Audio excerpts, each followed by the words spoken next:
We're now on Daf Mem Aleph Amid Beis, and we're learning the Gemara.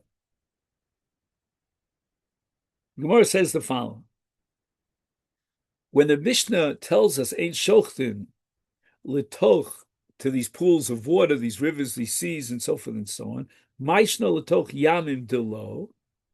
Why do we say it's not permissible to shecht into the sea?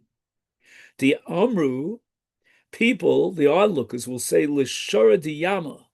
L'sara, sar means the angel of the yam kashochet, the spirit, the guardian spirit of the sea. L'toch uga shalmayim nami. Well, why don't we say that people will suspect him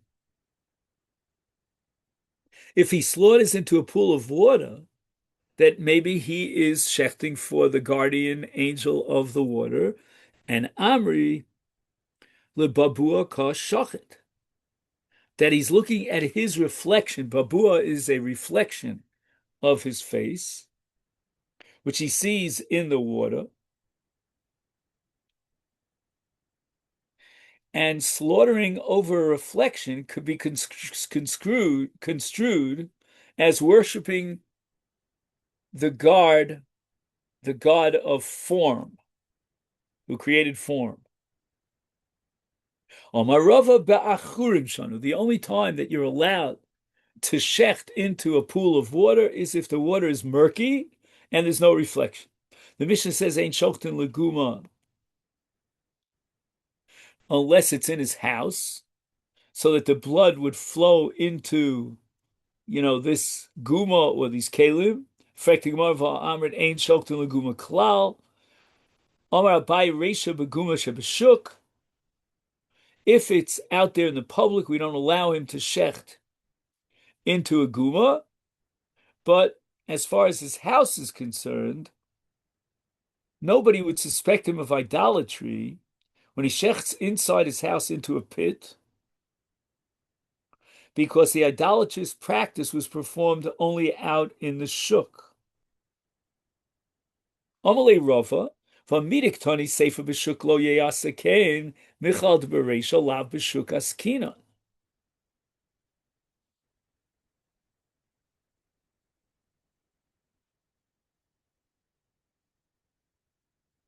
How could you tell me that we're talking about a guma shebeshuk when you look at the sefer, and the sefer says ubashuk, but if he's in the shuk lo yasik, and apparently until that point we weren't talking about a shuk. Elam Arava, we have to offer an alternative understanding. Hachikamer, this is what the Mishnah means. Ein shochtun leguma kol ikar. Under any circumstances, we don't shecht into a pit of water. So what do you do with regard to someone who shechts out in his backyard and he wants to keep his yard clean? He doesn't want the dam to spurt and dirty his whole yard. So what should he do? What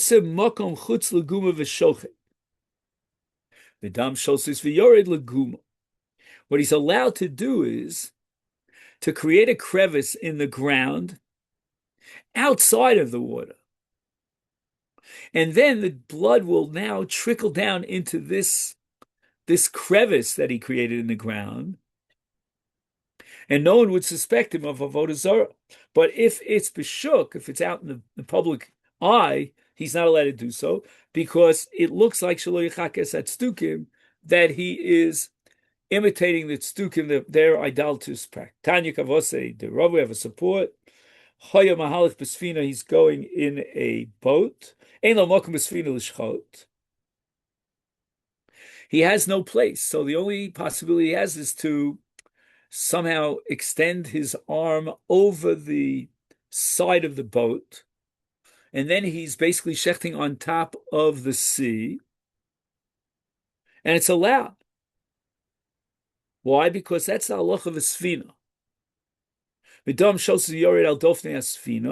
So that now the blood will trickle down not inside the boat, but outside the boat into the sea. But with regard to a guma, ein shochi leguma kolika. Harotza lenaker chatzer ketzidose, just like we saw in Rava, Osa Makom Chutz Legum V'Shochev Dam Shosis V'Yor Leguma V'Shuk Lo Yasa Came Mishum Shenem Echu Kosem Lo Tzeilechu. The Osa came Tzarech Bedika Ach. If he went ahead and he shechted out in the street into a pit of water, then we better check him out, examine him, and see maybe he's an Oved Avodas Kochavim, and therefore, if he's a min, then his wine and his bread are prohibited. But again, according to Rashi, says the Rashba, his wine or bread will be prohibited in the future tense, not in this case, and the Rambam disagrees. This leads us to the Mishnah here at the end of Perek Sheni. No, I think I made a mistake.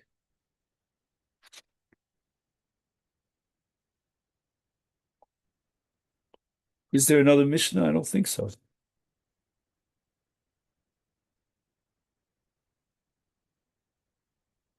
No, I think this is the last one. Let's see. Hashochet l'shem ola. I can't figure out why he would do such a thing. We don't have a Beis Hamikdash. Maybe he's a Mashiachist. He believes that the Mashiach is around the corner. They're going to build a Beis Hamikdash. So anyway, he shechted for the purpose of a korban ola, or l'shem zvachim. Zvachim here is a reference to shlomim.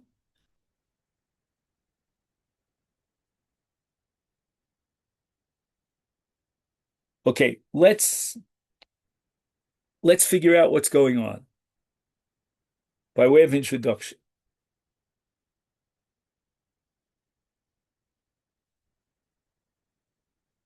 If we allow him to eat the meat of the basar, then people will think you're allowed to eat shchutei chutz. You're allowed to take, I'm sorry, kodshim bachutz. You're allowed to eat kodshim outside the confines of the Beis Hamikdash. But that only applies if he shechts it for a korban that lends itself to neder unedava, meaning it could be a voluntary korban. If, on the other hand, it's a korban chova, then no one would suspect that this is a meaningful lishma because he wasn't chayiv in that korban. L'shem asham talui, and the question is going to be, what are you talking about? Asham talui is not subject to neder nedava. L'shem pesach, it's not subject to metrit. So this part of the mission has to be analyzed, as we'll soon see. L'shem toda, but on the other hand, toda lends itself to a nedava. Yishchitasa psula. We're going to invalidate his shchita to make sure that, number one, people don't think you're allowed to eat kodshim bachutz, and also this might be an iser of shchutei chutz. Rabbi Shimon machshir. Rabbi Shimon holds that we're not concerned with the onlooker coming to the conclusion that this animal was really, in truth, a behemoth korban, and they'll come to assume you're allowed to eat it outside the mikdash. No, we're not worried about that. This we saw already. Now we're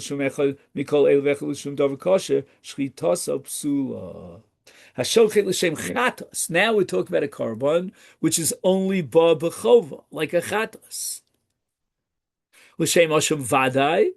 Again, you can only bring an asham vadai if you violated one of the various isurim that generate a korban asham. Like, for example, asham me'ilos, if he violated me'ilah and he benefited from hegdesh with a shava pruta, or asham shivcha charufa, if he had a relationship with a half of shivcha, half of baschorin. And then we have something called Hasham Gzelos, where he took a shvua to deny a claim, and then he admits that he lied under oath. Either he's chayav or he's not chayav. Nobody knows that he's chayav.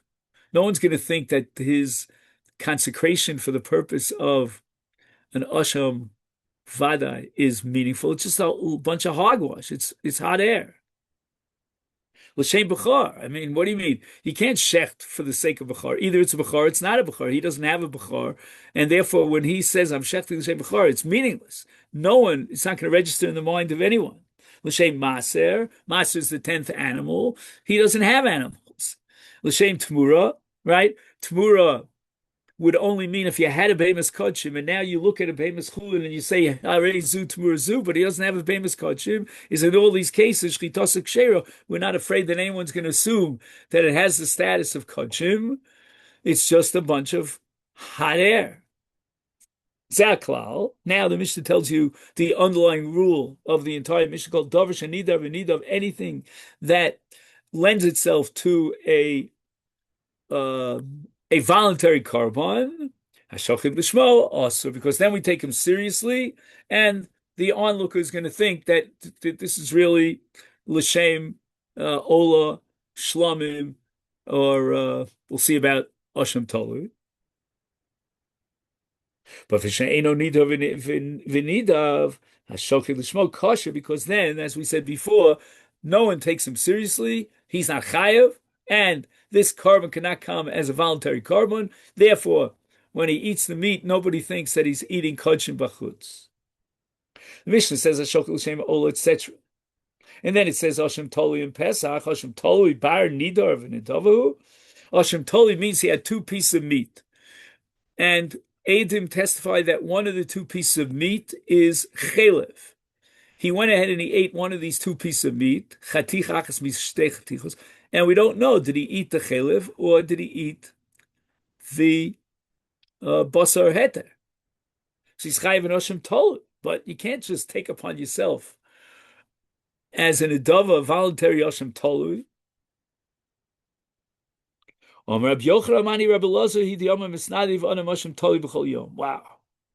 A pele of a radical chidush, a revolution of Rabbi Lazar, that every person realizes that he sinned. Everybody. So therefore, since he doesn't know where and what was his sin, he takes upon himself to bring an Oshem Tolu, which is an Oshem that's brought on a suffix. And according to Rabbi Lazar, that's valid. Pesach Bar Nida V'Nederu? What's going on? It's the 14th of Nisan. He's got to bring a carbon Pesach. The rest of the year, it's meaningless. So what are you talking about? He takes a look at a lamb and he says, oh, this is a carbon Pesach? Hogwash. And the Gemara answers, I'm sorry, this is part of the question. Zimna Kvir, it's only on the 14th of Nisan. Omer Rav Oshia, Shani Pesach Hova Frashoso Kol Shana Kula. You can actually designate the carbon the whole year round. And again, it only gets the status of a carbon Pesach on the 14th of Nisan, but the Hakdosha is meaningful.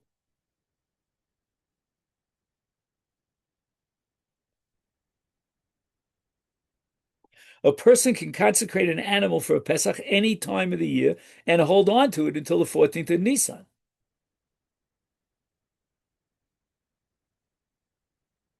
Even if he slaughters it in a different time, not on the 14th of Nisan, it's carbon shlomin. So the onlooker believes that the slaughterer had just consecrated it and he was slaughtering it as a carbon shlomin. Omer Rabbi Yanai, Lo shanu el tmima, all these laws that we said in the Mishnah, that we're worried about the onlooker thinking that what?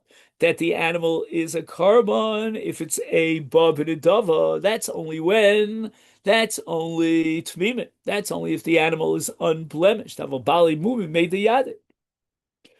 Now, exactly why the fact that this animal has a blemish is public knowledge and the onlooker realizes that it wasn't consecrated, I don't know exactly.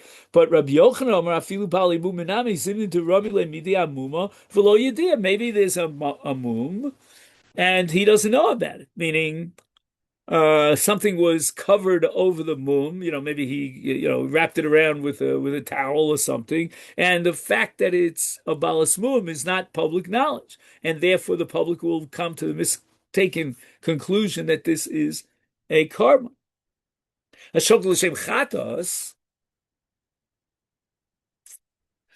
Because everybody knows that he's not chayav a chatos, and therefore when he says harezu chatos, that's meaningless because there's no nedav on a chatos. Lo shanu el sheinu mechuyev chatos, avo mechuyev chatos, emel shem chatos hu ose. Now, this is interesting.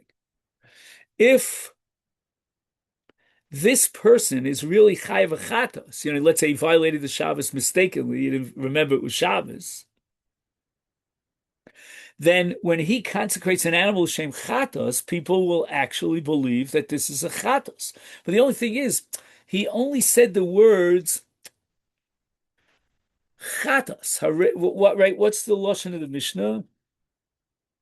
The Mishnah says l'shem chatos. As if to say, in a general sense, it's chatos. So Gemara asks, "V'lo kamer l'shem chatasi." He didn't say it was from my chatos, so why would anybody suspect, or why would any impression be given to the onlooker that this is really a chatos? You can't be makdish a chatos. You could be makdish a chatos for your own sin. That's only if he said chatasi. The Mishnah left out the yud of chatasi, but that's how we're going to interpret the Mishnah. L'shem tmura, Rabbi Loza, lo shana lo she'ein lo zevach b'tov beisa. Yesh lo zevach b'tov beisa ema emure amerbe. If he has a carbon in his house, you and I know all our neighbors have carbonos in their backyard, right? So then, if he points to a bemis chulin and he says harezu tmura si, well, again, we'll see about tmura si in a second, but harezu tmura, then we take him seriously. And the law of tmura is that the animal that was chulin now becomes hegdish.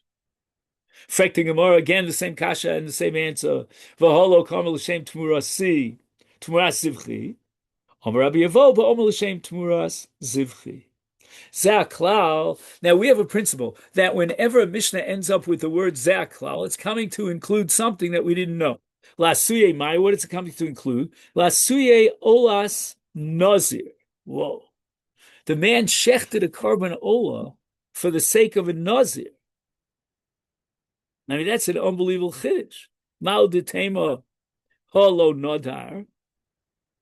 I mean, he never took upon himself to be a nazir. You have neighbors that live near you. Did any of them are nazirim? So why is this person who says this is an olas nazir taken seriously? It's a bunch of hot air. Everybody knows he's not a nazir. But we're going to have to say the Mishnah is talking about a case of nodar bitzina. That somehow the onlooker would say, all right, I didn't know he was a nazir. Okay, I saw he wasn't drinking too much wine. I didn't see him go into a cemetery, and he's got long hair. Maybe he likes long hair, but he's not a nazir. But maybe he is a nazir. How do I know? And that's what we have to be worried about. Now the Mishnah says, "She'eno nidar v'nidav lasuye olas yoledes." Let's say a man shechts an ola for the purpose of a yoledes. The yoledes has to bring a carbon ola, and now we're going to say that since the carbon ola is only ba b'chova, right? If you're not a yoledes, you can't bring on a voluntary basis an olas yoledes. There's no voluntary olas yoledes, and therefore the Mishnah says no one taking him seriously. It's a bag of hot air, and therefore there's no chash that people will think he's eating kodesh bachutz. If he's married, then people might think that lishma hu osa, that he's expecting her to give birth, imminently, and therefore he designated already a carbanola, and therefore we're not allowed to eat from that carbanola. Again, the same shakla v'tari that we had before. V'holo ka'amar l'shem olas ishti. Right? He should have said explicitly, it's an ola for my wife. And the answer is, as we saw over and over again, the Mishnah is referring to a case of l'shem olas ishti pshita. I mean, the animal is prohibited if the slaughter is married. What did I need Rabbi Loza here to teach me that thing? Ma'oditem, I would have thought. Oy. I just tried to get out of the way. Yeah. Im Isa di Yalda Holahavile, you might think that no one's going to suggest or suspect that his wife gave birth.